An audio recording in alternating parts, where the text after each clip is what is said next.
What's up, guys? Welcome back to another episode of Howard Outdoors. Today I'm going to be doing a video on winter fishing, transitioning into the spring fishing.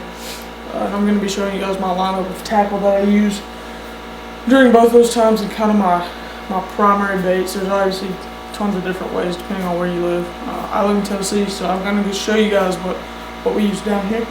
So let's go ahead and get started here. First bait for winter I'm going to have on is a chatterbait. I have a solid white chatterbait because down south we got a bunch of shad. It's a Z-Man chatterbait with a Zoom Super Fluke trailer. This was actually a black and blue chatterbait, excuse me, blackhead. Took a buzzbait skirt off, put it on here to kind of give it a little different presentation. Got that paired up with a 7-foot medium Abu Garcia Vendetta with a 6'3" to 1, excuse me, 6'6" to 1 Okuma Calera with 14-pound copolymer fishing line, Suffolk. So that's that. And if some of you guys are wondering, this is a Lew's handle. I took it off an old reel and put it on there just because I love that teardrop grip. Next up, I'm going to have a football head jig. This is a NewTek tackle, half-ounce football head jig. This is a green, watermelon red flake with a rage curl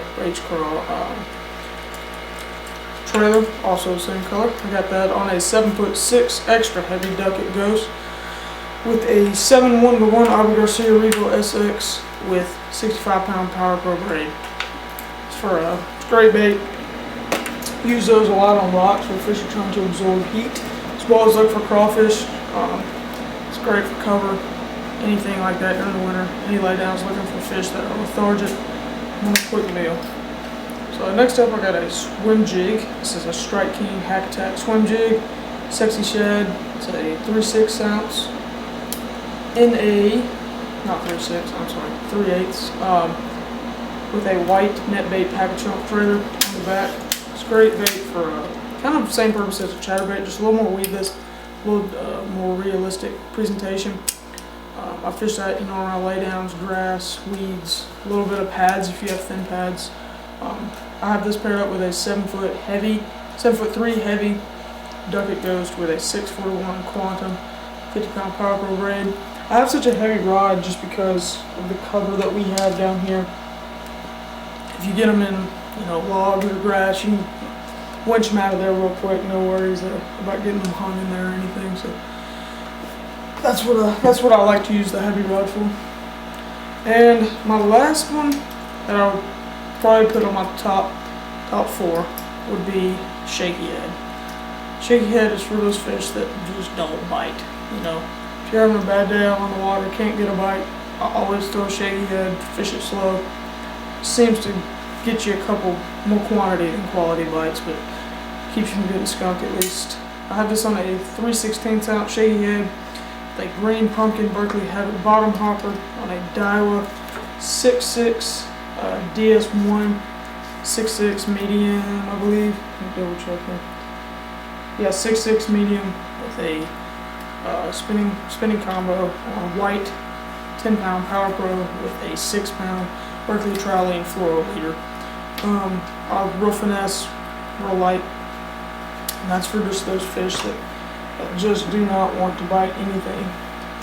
So now that that's kind of my winter setup. Another thing I like to throw in the winter is a jerk bait. This is a Rapala Shad Wrap, and I'll do a close-up for these at the end of the video because my camera does not autofocus during video mode, so I'll have to do that in a separate clip. But I'll kind of transition into the springtime stuff, and then show you guys up close stuff on the end of the video. So pretty much what I like to fish in the spring, I'll start out with is this. This is a Strike King flipping jig. I like these because during the spring fish are getting aggressive and you can get them just about docks. You can get these anywhere and the fish are going to be in those shallow banks or uncovered docks, anything like that. So a flipping jig is kind of a good go-to in the spring. Another one is a square bill crankbait. I actually have two colors here. I have a bluegill and a shad. And the shad is more of a spring pattern because the fish are kind of getting more aggressive. And down here we have a lot of shad, and that's what they primarily feed on. So that's why I like that. But getting aggressive, they're getting shallow, and the square bill is perfect for both shallow and aggressive fish. So it's kind of a two in one thing. Next is going to be topwater. I got frogs here. Two types of frogs. You got your popping frog. You got your just regular walking frog. And you know, a popping frog is for those windy days. Overcast just helps the fish find it a little better, makes more commotion. You got your two different colors. You got your lights and your darks. And these are great just for, you know, those early mornings, you know, typical topwater bite, grass. When things start heating up, algae and stuff starts blooming on the water. So you get a lot more bluegill feeding, frogs feeding on the algae, and which, you know, frogs are attracted to bugs, bluegill are attracted to bugs, and bass are attracted to both frog and bluegill. So just kind of a big food chain all in one area right there. You know, another one, I would throw a football head in the spring as well, just to, you know, maybe get a little deeper, maybe hit some rocks, feeding up on crawfish. This is a dirty jigs. I believe this is a 3/8 ounce jig. I have a rage crawl in the back. This is kind of a Bama crawl bluegill color. And like I said, I'll do a close up at the end of the video. And then another hard bait is a lipless crankbait. Now you get one with rattles in it, make a lot of commotion. Fish are real aggressive. They're gonna come after those things almost all the time. So it's kind of one of those things like a shaky hit. If they're not biting, throw a lipless, and you can just about get them any time of the year on that. And then right in there with the chatterbait is something else I would throw in the spring. Spinnerbait. A chatterbait is a little more dependent. You know, you can depend on those pretty much any time of the day, any type of weather. And a spinnerbait is more windy, rough water conditions because it's, you know, it's got this big wire on it, and it just it allows the fish to kind of see it and break it apart a little bit easier. Sometimes they spook, and so a chatterbait kind of adds up more. But a spinnerbait is great for fishing around, you know, cover like logs and stuff, because that wire will allow it to deflect off. You know, if it's coming through, it'll hit that, you know, stop it and go kind of flutter down and get it out of there without worrying about getting hung. Whereas a chatterbait doesn't have anything like that. So they're definitely both great baits, but I would prefer a chatterbait probably if I had to choose one, just because of the versatility of it. And then lastly, you have all your plastics. These are just three that I kind of stick to as far as colors go. I have a Missile Baits D-Bond, which is kind of your middle coloration. Like this is a June bug with flake, and it's got a lighter purple and a darker purple on top. It just allows the colors to kind of come out a little bit more brighter presentation without you just, you know, having the flare color, a really bright color. Allows fish to see a little better in kind of that in between murky and clear water. Next is a Strike King Rage Tail.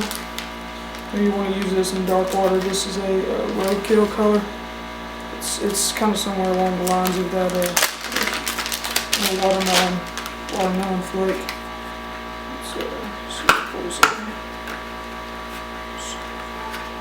Yeah, it's just a green, really dark green body with a kind of a lighter green tail on it, which is what you'll want to use in dirty water. And then you got your bright colors that are, you're going to use those just to, if it's dark, you know, mattes, anything like that. You want to use a bright color. So here I have a Reaction Innovation Sweet Beaver. Really light blue. Let's see what it's called. Low blue, excuse me. A low blue. This is a 4.20 Sweet Beaver. It's a really bright blue color with flake on it. So that's one of those that you really use just to really get the fish's attention. Kind of show them. And just realized I forgot to mention, second type of frog. This is kind of your light belly, and it's a great frog to use. This is one of those flapping frogs that when you reel it, the legs flip back and forth and create a lot of weight and commotion on top of the water. So you can use those in replace with a popping frog. I like to use these on mats and stuff, and on algae just because it gets the fish's attention, and they kill them every time. I mean, this one, as you guys will see later on the close-up, it's just beat to shreds. So obviously a great frog to use during the summer and springtime. Well, I hope you guys enjoyed the video. Stay tuned for the up-close viewing of all the baits using this video. I will put in the description below where a link to where you can get all these. I get most of my stuff at Tackle Warehouse. If you guys have any other questions or enjoyed the video, please leave a thumbs up and comment below. And check out my other videos, and please subscribe to my channel. Thank you guys for watching.